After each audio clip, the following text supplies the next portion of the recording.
Today's guest may have one of the most intriguing book titles we've had on the show so far. Craig Taylor joins us to talk about his upcoming book 2 plus banana equals no. And that title alone already tells us this is probably not a conventional book. Join Elsa in discovering the meaning and the message behind Craig's book in today's show. Well, hello. I mean, right off the bat, there's no elephant in this room. It is right there behind you. I love this. I love unique titles. I love titles that make you stop. You know, if you're in a bookstore and you're walking and you glance at the titles, right? And you see, That's what I thought, yeah. right? And you immediately, it would catch somebody's eye. Yeah. Exactly. So absolutely brilliant. So I mean, right off the bat, we have to talk about that. So let's just dive right in because I know people are going to be dying to know. So we're not going to tease them. We're not cruel people. Let's tell them about that title. Well, we will be covering more of the background to the book and the story in the rest of the conversation we have. But at the crux of all of this, I married my new wife back in March last year. She is Russian. She lives in Ekaterinburg in Russia. And it was part of we wanted to get married, and it was part of the process for us to be able to get a visa, to be able to live together in the UK. The visa, we got married in Batumi in Georgia. We then submitted the visa application in September. Mm-hmm. We initially got a blank template response saying no at the start of December. Mm-hmm. With no explanation. So we challenged that through our MP, and the MP then managed to push them to come up with a proper response on the 22nd of December, perfect timing. And again, it was a refusal. Wow. And what it came down to was they had taken, I have 2 bank accounts, and part of the process is you have to have more than 88,000 in your bank accounts for 6 months prior to the application. They claimed that in March of last year, there was a period where my accounts fell about 2,500, 3,000 below the 88. I knew that was wrong. I'd watched it like a hawk. I proved it on a spreadsheet. We had to go. You can't just say, "Sorry, I think you've made a mistake." We basically went back to them through the MP. And explained it to them. I went to my bank to get a letter to confirm it, sent it to them, but they said, sorry, you're in the appeal process now. It could take 12 to 18 months before we check it, even though it's just a mathematical error. And the 2 plus banana comes from, what they'd actually done was they'd taken a balance off one of the statements on the 18th of March, a balance off the other statement on the 21st of March, added them together, and on the basis of that, they said no. You can't add 2 accounts on 2 different dates, and on that basis say no. And on the 18th, I moved money from one account to the other account.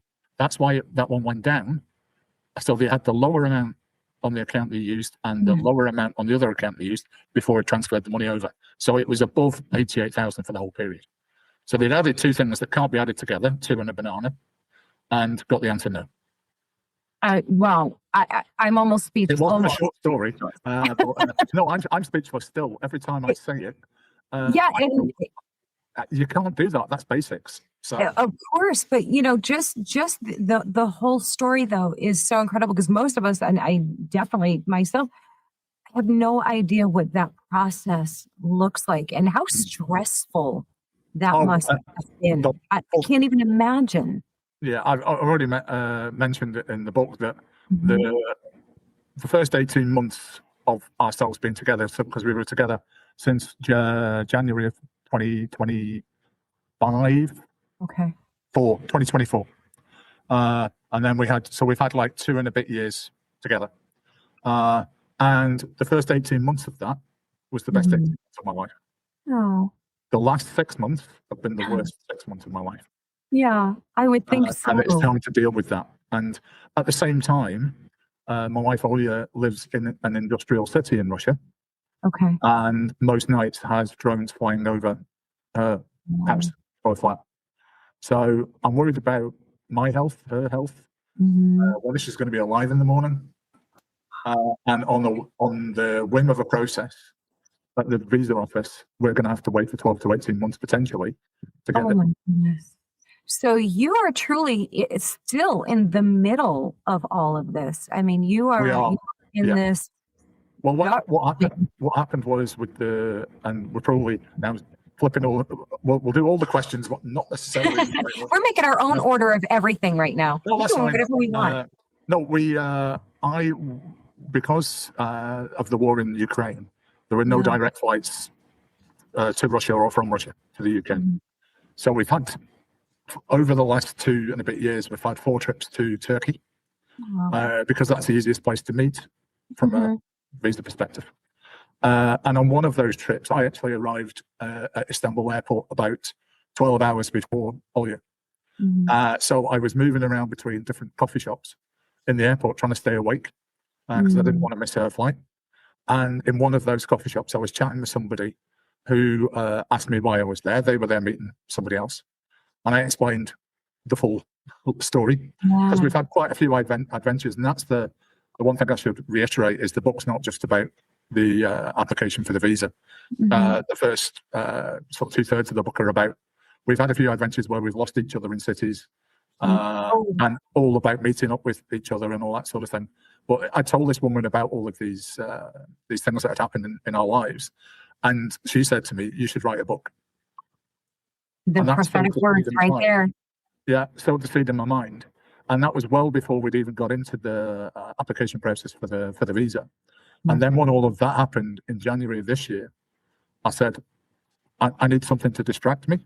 Sure. I need something to give me a bit of a feel-good factor, going back over all the things that happened with me and Olya. Mhm. So I wrote the book. It was fun writing the first 2/3 of it, very therapeutic. It was Mhm. very difficult writing the last 2 chapters because it Yeah. was all bringing it up to date and all about the visa process, and that just got me more frustrated and angry again. Sure. Oh my goodness. But the first part, of course, how wonderful to get to not only relive all of these memories that you guys Ah, have created together, right? But now you have them in print, and it yes, keeps it alive. How yeah, wonderful is that? and it basically gives everybody could use the word hope. Uh, Yeah. well, I was getting divorced. I didn't actually get divorced until 3 weeks before Ollie and I got married. Uh, Wow. but Mhm. I'd separated from my wife. I've got 2 grown-up children.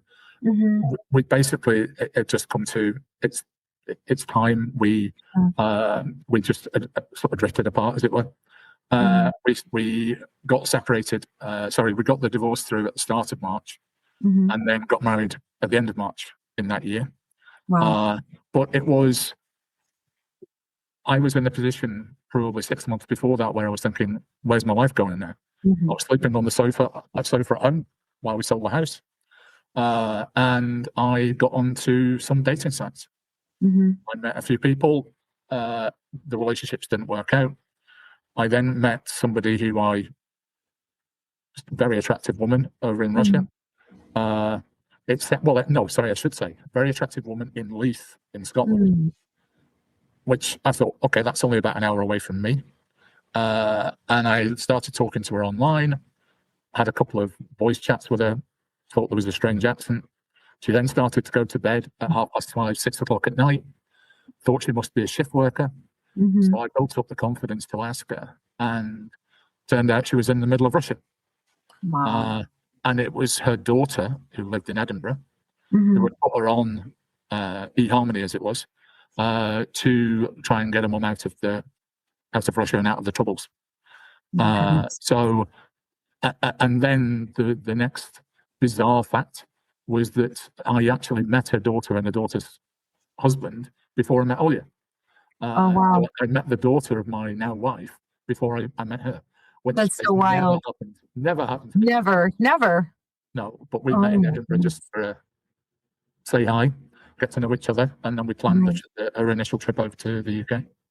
Wow. She was being a good daughter. She was checking out this guy that her mom She was, was yeah, talking yeah. to, right? Well, Yeah. she wanted to get. They hadn't seen each other for probably about 3 years, and Oh my she was goodness. keen to get her mum out of the trouble and away from it all, and Mhm. just speculated and hoped that she would meet somebody, Mm. and we clicked straight away.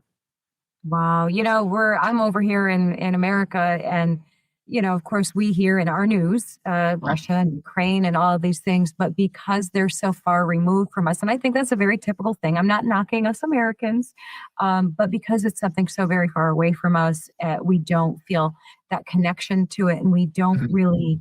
You don't think about the people and the actual people and the lives that are being affected and just destroyed really by everything that's going on. So, hearing this and hearing things like your wife's daughter and her haven't seen each other in so long and all of these things, it's just it brings the home the whole heart part of it that really tugs at your heartstrings. My goodness. In the UK, we're a little bit closer to it because we have quite a few people from the Ukraine that have come over to the UK to live.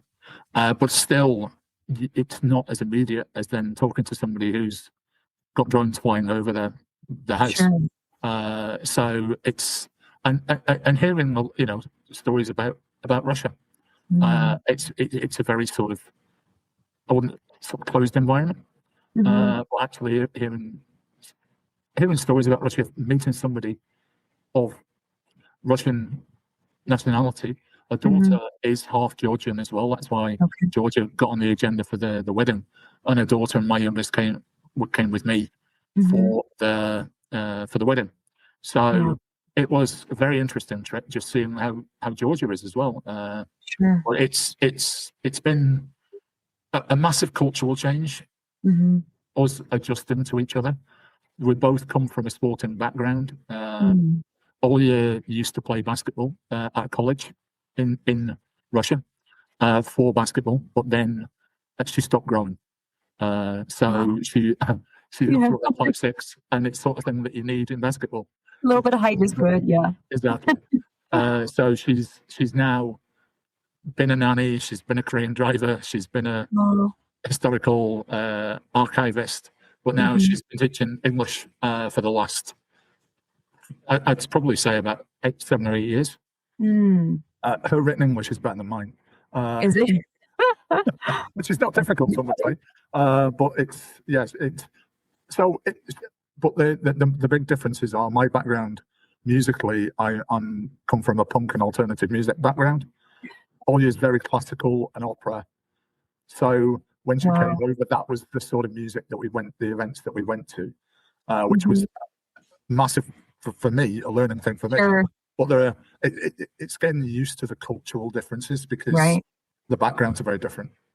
Very, yes, absolutely. Did you grow an appreciation for the music? You for hers and her for yours? Or are you both kind of like, you keep your music, I'll keep mine? No, I think the one thing for me was I know quite a lot of pieces, but it's not my go-to if I'm going to put music on. I will put my own music on. But I will listen and enjoy classical music. And there was one piece we went to, and it's in the book, at one of the theatres in Glasgow. And partway through the event, a pianist came on. He was probably in his early 20s. And he played probably for about 45 minutes and got a series of 3-4 standing ovations. Oh, it was incredible. Yeah. But the most outstanding thing of the whole thing, he'd been blind since childhood. Oh my goodness. Wow. He was playing better than I've ever seen anybody else play before. And that's the one thing that with me, with music, I respect the artist and their quality of their ability to play the music. But to see him playing that gave me a new respect for classical music. Yeah, absolutely. And seeing, I think for me, anytime I see live music, when I see it being performed live, even if it's something I never would have listened to before or imagined that I would like or be interested, something about live music, watching in person, it affects you in such a different way than just hearing it on a radio or a record or a CD, whatever the case is. Live music, guys, that's the one. If you're not sure, go watch it live, then you'll, right? Oh my goodness. The one that got me the highest amount of respect with my now stepdaughter, Olya's daughter, was that she's a massive music fan. And then she found out that I'd actually, back in the 80s, I saw Queen live. Wow. And I saw Freddie Mercury. Oh my goodness. And she went, "You're singing live?" She had my reaction, right? Did she gasp? No, Yeah. but that's still out there. I saw you two back then when they were very, very, very young as a band. Mhm. So it's things like that that stay in your mind, and that's Sure, what absolutely. creates you.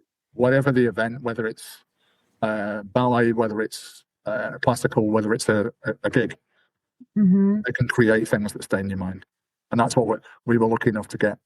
Where when Olya was over, we did a lot of live events, That's wonderful. culminating in a typically British pantomime, obviously, because it was near Christmas Right. when she went back. Oh, yeah. Yeah, so, I mean, you because of the circumstances, you had to pack so many, things in Yeah, a relatively short period of time, right? Like, it was, yeah. like, s sped up, of course, Well, because you're time limited. yeah, she was there but she was here supposed to be here for 6 months Mhm. on a visitor visa to start with. She only managed 4.5 because she fell ill, Oh, and we couldn't get her treated here because yeah. they hadn't got the background information. So she ended up going back just before Christmas of that year, uh, Mm.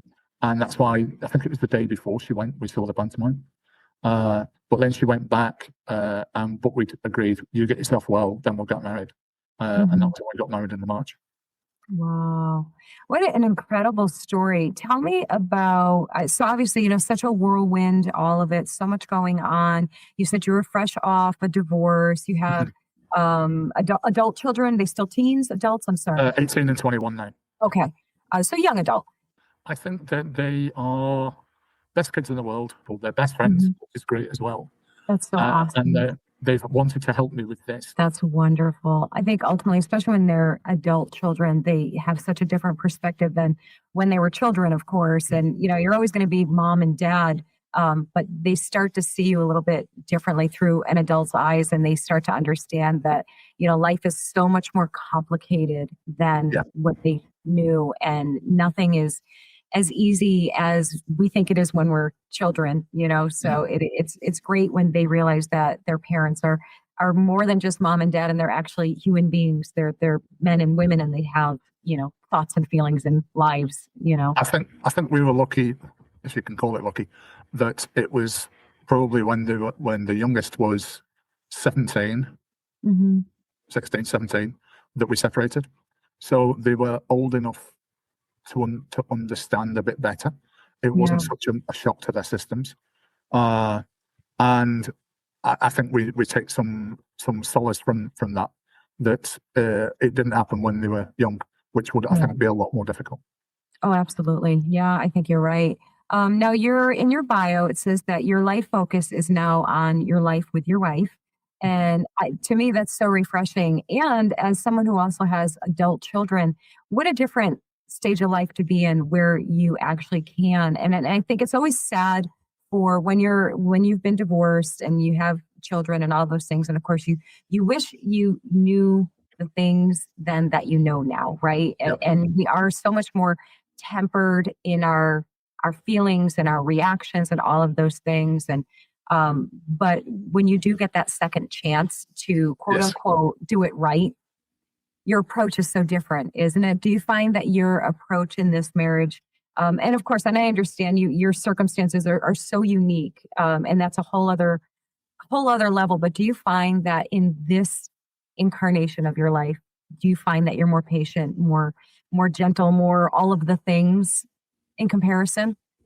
I think definitely yes, Yeah. and I think one of the main things is when I was younger, there were a lot of other distractions. Right. Playing my sport, going out. Uh, I spent a lot of time where I worked away from home, either in London or I had a spell in Amsterdam. And so there were a lot of other things happening that were taking away Mhm. and distracting away from the marriage. Uh, and I think now, with the kids being now grown up, I still speak to the kids every day. Mhm. Uh, but I've got more, for want of a better word, me time.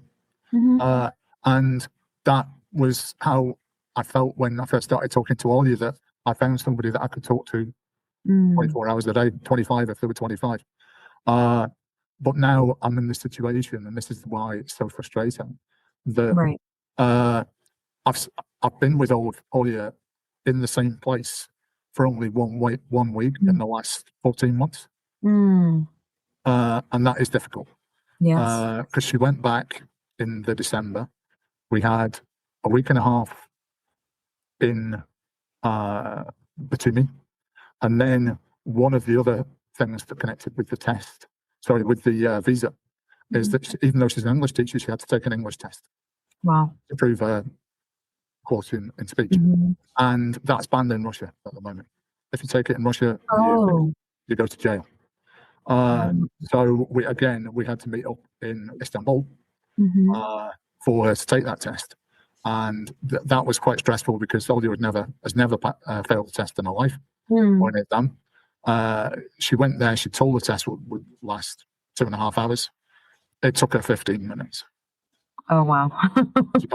But she was convinced herself because she'd done it so quickly. She must have failed it. Sure, I get that. 4 hours were hell. Yes, but she passed it, and then we took that as being our honeymoon. But that's pretty much. We've only had last year. We had a month together. That was it. Sorry, a week together. Oh my goodness! Wow. So Talk to me. Especially when you found somebody that you're going, I could really settle down, and of course, in the flat together in Glasgow, and you feel as though I can spend every hour with this person. Sure. And then have that taken away from you because somebody can't add. Technicality, basically, right? A mistake on their end, right? I mean, I think that makes it even more. I proved it with the bank. The bank sent a letter, so it's not just on me to say they've got it wrong. I got it officially done by the bank. But they won't look at it because it has to be done. It's like what I said to my solicitor is I've worked in banking and insurance for 35, 40 years. And in banking and insurance, you work with processes, but the process has to be fit for the scenario and has to be suitable for the scenario. And if you don't, then you can get fined or you can get told that you've got to cease trading. This scenario or this situation we're in, they are living by the process. They're saying the only way they can change this is by doing it through an appeal. And we're saying, but you didn't add two numbers together properly. That's 15 minutes to look at that and go, oh, sorry, we made a mistake. There's your visa. And we've taken it all the way up to the Home Secretary. It's been with one of the Home Office ministers who's come back and said, we followed the process. I'm not interested if you followed the process. You didn't follow the process right. So, but they're hiding behind the process. Yeah, and for those of you watching and listening, just a quick recap on the point that Craig made, that this 15-minute fix, essentially, that they won't do will cost you potentially 14, potentially 14. 12 to 18 months. My goodness. It's already cost me £80 to raise an appeal. It's going to cost me solicitor fees to take it to court, and it will have to then be reviewed by a judge in court. And that is for a mathematical error. And of course, like I said right at the top of this, most of us cannot even relate to this whole process because it's unique to most people. But I think most of us can at least relate to frustration with bureaucracy, pretty much, with those types of things and the way that government organizations are run to the detriment of, everyday people, and simple things are, 10 times more complicated than they ever need to be. And so that, I feel your frustration. I'm sure anybody watching or listening will feel your frustration too. And of course, as they read the book, you get so much more of a rounded picture of all of this and everything. And, and of course, the love story that's in it as well is just wonderful. Well, that's the way I summed it up with when I was talking to the publishers. It's for the first 2/3 of the book, it's almost like the perfect romantic comedy. And again, I can see it being something more in the future. But then it gets, as my youngest said, it gets serious. And that's the latter part. It isn't finished. The story's still ongoing. My plan is to put together a website that will accompany the book, that will mean that any of the readers who go, oh, I really wish I knew what happened next, Yeah, you can't leave us hanging on this. You have to keep this. I'll be putting it on the website. Good, because we're invested now. Yeah, I'll be doing updates on the website.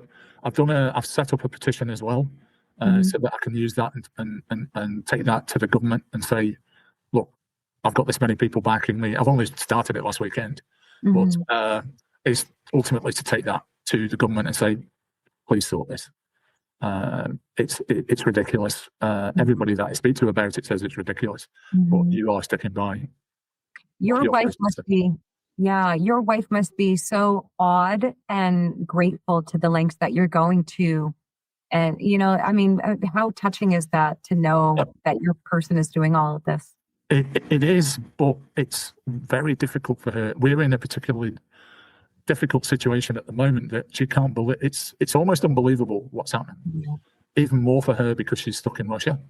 Right. She's getting ridiculed by the people that she works with because the West isn't so good, is it? And people feeding her all sorts of stories about what the real reason is for why this hasn't gone through. So it's making it very difficult for us to have any sort of reasonable, sensible conversation because it always goes back to where we are on the visa and then we get upset. So it's putting a ridiculous amount of strain on our marriage as well. So it's a horrible situation to be in. But I've spoken to, I've tried to speak to the BBC, I've tried to speak to radio channels, I've tried to do things online. Like I said, I'm doing the petition, and I'm trying whatever vehicle I can, ultimately to support getting my wife here. I want the book to be successful. I would love the book to be made into something bigger in the future.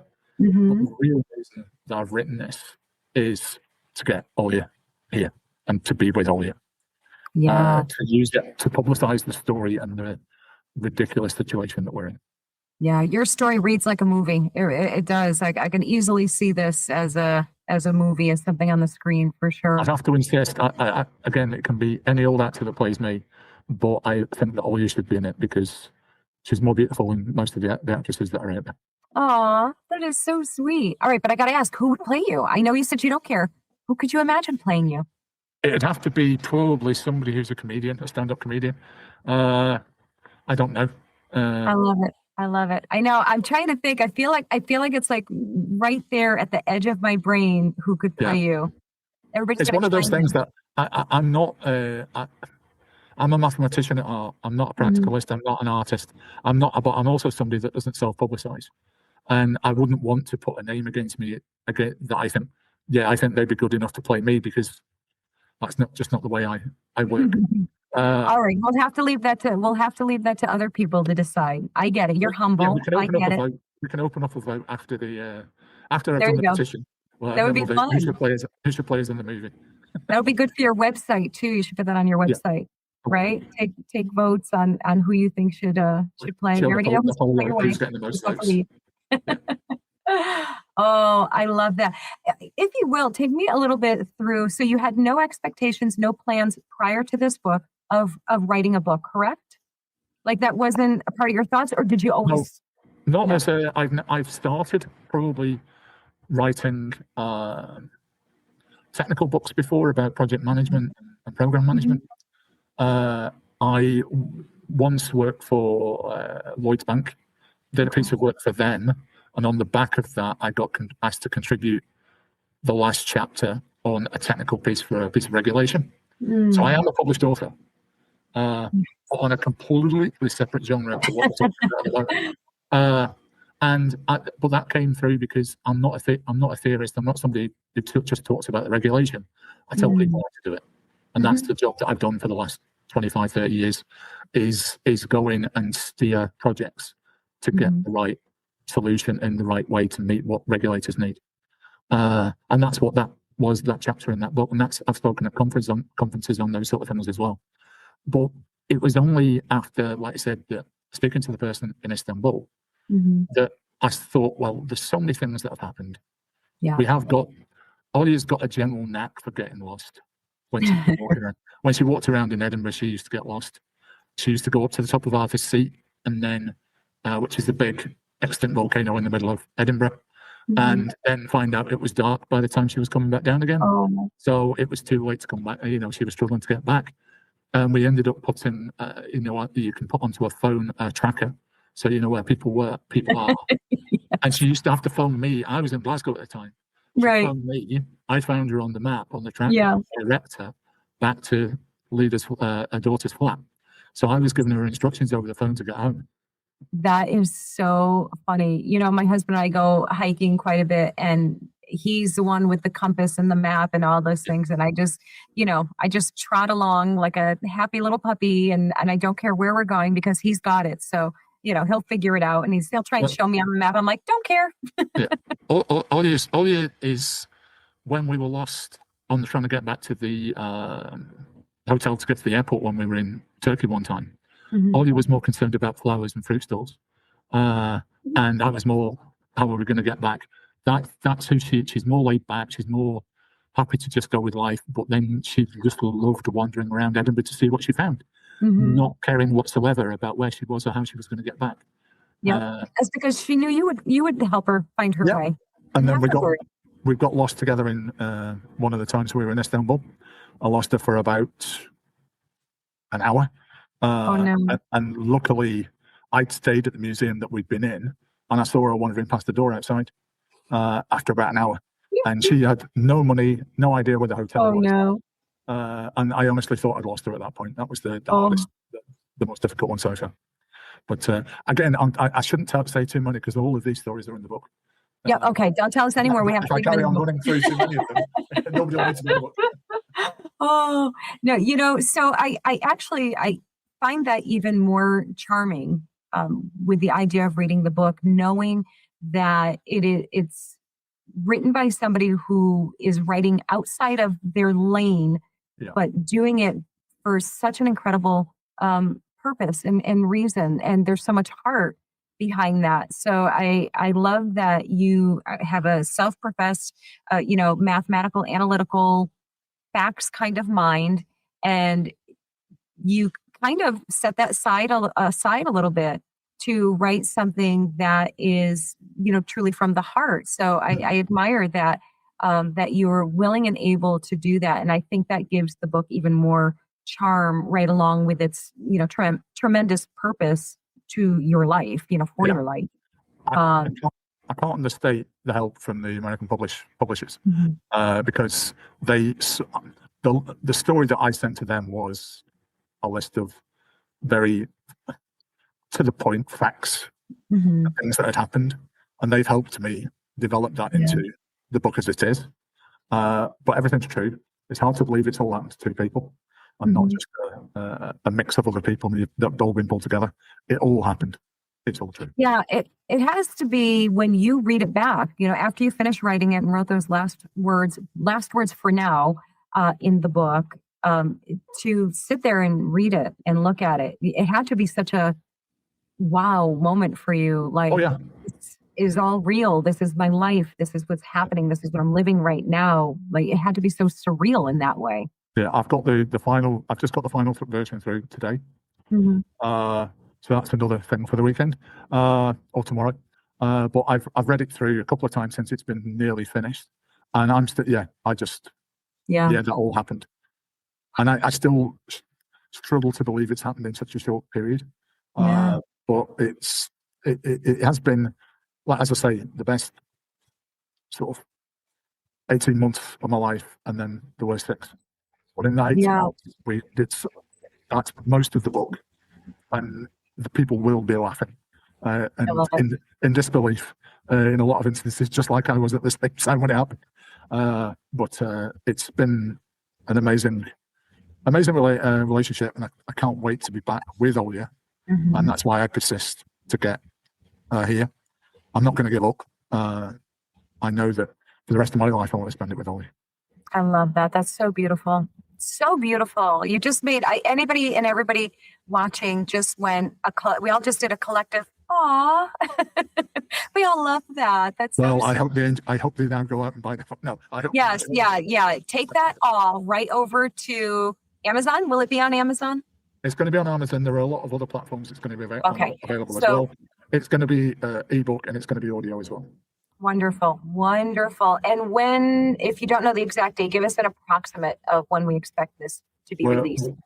The latest plan, like I said, we've got the final version with me today. It's then going to start going and being recorded for Olya. And the plan is that we'll have all of that done by the end of May. Beautiful. Beautiful. It's right around the corner, guys. I know now everybody wants to read it, and you're mad at me because I didn't tell you at the beginning that it's not released yet. It's coming out. But the good news is when you guys watch this, it should be coming out very, very quickly. So nobody panic. That's what we are. Yes. No, we're gonna will it into existence. It's gonna happen. Definitely. Yes. And my hope and prayer for you and your wife is that the last thing that you do with this book is get that surprise that everything has changed for the better, and you get to add that little postscript at the end of, by the way, we're together and everything's fine. That was always the hope when I was writing the book, that by the time it got to publish, I'd be able to say, it's done. Mm-hmm. But it really doesn't look as though that's going to happen. Yeah. At the moment. Yeah. But fingers crossed. Yes, we will. We'll keep you in our thoughts and our hopes and our prayers for that, and we'll be thinking of you as this progresses. And thank you for giving me the opportunity to share your story. I appreciate that. Thanks very much. Thank you. Absolutely. All right, guys. Thank you all for watching. We enjoyed having you here with us, and we hope that when that book is out, we'll put the link in the show notes for everybody as soon as it's out, and you'll be able to get right to it. But for now, take care, and we will see you in the next episode. Thank you. You've got a story worth sharing. Now it's time to tell it well. Whether you're an author, entrepreneur, influencer, or podcast guest, stepping in front of the camera or microphone can feel overwhelming. On the other side of the mic is your practical, encouraging guide to becoming a confident, authentic, and engaging interviewee. Written by media personality and best-selling author Elsa, this book blends real-world wisdom from hundreds of interviews with a touch of humor, grace, and heart.